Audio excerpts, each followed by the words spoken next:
Friends, welcome to our channel. आज हम लोगों का टॉपिक है फ्रूट्स एंड इट्स डिस्पर्सल। तो ये बहुत ही इम्पोर्टेंट टॉपिक है जो कि नीट में इसके क्वेश्चंस आते हैं। तो आज हम कुछ इम्पोर्टेंट क्वेश्चंस डिस्कस करेंगे जो कि नीट में कई बार पूछे गए हैं। नीट में, AIPMT में, स्टेट PMTs में कई बार जो आ चुके हैं क्वेश्चंस। तो उन इम्पोर्टेंट क्वेश्चंस को हम लोग डिस्कस करते हैं। तो हमारा फर्स्ट क्वेश्चन है, the hardest part of drupe is. So drupe is a fruit, ठीक है। और जैसे मैंगो होता है, कोकोनट होता है, तो ये जो फ्रूट होता है इसको ड्रूप बोलते हैं। तो हार्डेस्ट पार्ट जो होता है ड्रूप का वो क्या होता है? सो इसमें आपका बी ऑप्शन ठीक हो जाएगा। It's endosperm, sorry endocarp. Endocarp is the hardest part of the drupe. So drupe वो फ्रूट्स होते हैं जिसमें सिंगल ओवरी होती है और उसमें सिंगल सीड होता है और हार्ड उसमें एंडोकार्प होती है। देन उसके बाद उसमें मीज़ोकार्प और लास्ट में सबसे ऊपर पेरिकार्प जो होती है वो पाई जाती है। इसमें एग्जाम्पल आ जाएगा आपका मैंगो और कोकोनट। कोकोनट में एंडोकार्प जो होती है वो स्टोनी होती है और मीज़ोकार्प जो होती है वो फाइब्रस होती है। तो ये भी क्वेश्चन इंपॉर्टेंट होता है कि कोकोनट में जो मीज़ोकार्प होती है वो कैसी होती है, तो वो फाइब्रस होती है। तो जो फाइबर लाइक स्ट्रक्चर्स होते हैं कोकोनट में वो क्या होते हैं, मीज़ोकार्प। और जो स्टोनी स्ट्रक्चर होता है that is endocarp structure of the fruit, and the structure which we eat is the endosperm. Next question discuss करते हैं, that is seedless grapes are produced due to. जो सीडलेस ग्रेप्स होते हैं वो किसकी वजह से प्रोड्यूस होते हैं? तो मैंने कई बार बताया भी है कि the production of fruit without fertilisation is known as parthenocarpy, right. So plants में हम इसको पार्थिनोकार्पी बोलते हैं। वैसे ही सिमिलरली जब एनिमल्स में बिना फर्टिलाइजेशन के न्यू यंग वन जनरेट हो जाते हैं ओनली फीमेल गैमेटोफाइट से, तो उसको हम पार्थिनोजेनेसिस बोलते हैं। तो पार्थिनोजेनेसिस टर्म हम यूज़ करेंगे एनिमल्स के केस में, बट यहाँ पर seedless grapes are produced due to parthenocarpy. Option A will be the correct answer.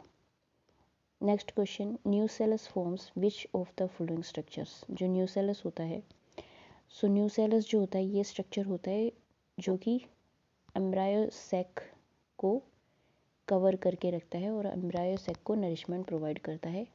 तो न्यूसेलस का फंक्शन होता है कि ये एम्ब्रायो सैक को नरिशमेंट प्रोवाइड करता है।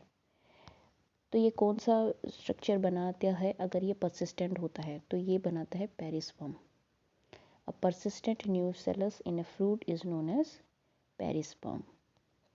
Example is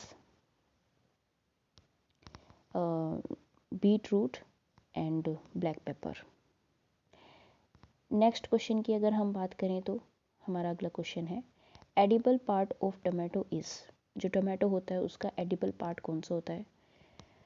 तो जो टोमेटो होता है उसमें हम पेरिकार्प एंड प्लेसेंटा जो होता है उसको हम लोग खाते हैं। So edible part of tomato is pericarp and placenta. Next question is artificial ripening of fruit is triggered bye.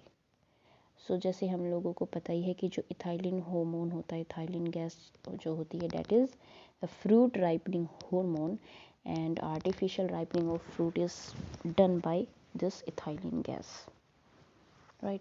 the ripening of banana, the ripening of raw tomatoes is done by ethylene gas. Next question है, winged fruit are commonly called. जो wing fruits होते हैं उनको क्या कहा जाता है? तो इसका आंसर ठीक हो जाएगा B, option B, Samara.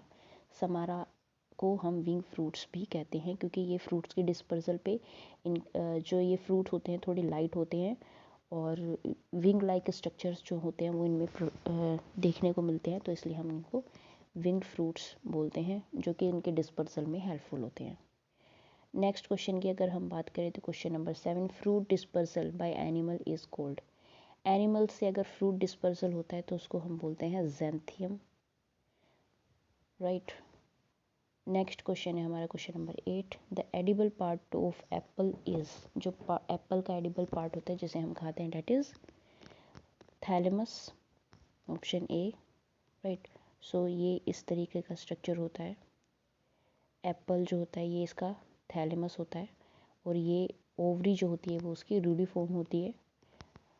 Thalamus is the edible part of Apple. Now fruit develops from single ovary is, वो फ्रूट जो कि सिंगल ओवरी से डेवलप होते हैं हम उनको क्या बोलते हैं? Option a composite, simple, aggregate या फिर नन ऑफ दीज। तो जो सिंगल ओवरी से फॉर्म होते हैं उनको हम सिंपल टाइप ऑफ फ्रूट बोलते हैं। नेक्स्ट क्वेश्चन आता है हमारा, when pericarp is fused with टेस्टा and fruit contains the single seed is. जब पेरिकार्प जो होती है वो टेस्टा में फ्यूज हो जाती है और फ्रूट में सिर्फ सिंगल सीड होता है तो उसको हम क्या बोलते हैं? सो इसमें आज आपका जो आंसर है डेट इज़ कैरियोप्सिस, इसको हम कैरियोप्सिस बोलते हैं। आई होप आप लोगों को आज का सेशन पसंद आया होगा। तो ये कुछ ऐसे इम्पोर्टेंट क्वेश्चंस थे जो कई बार पूछे जा चुके हैं नीट में, स्टेट पीएमटीज़ में।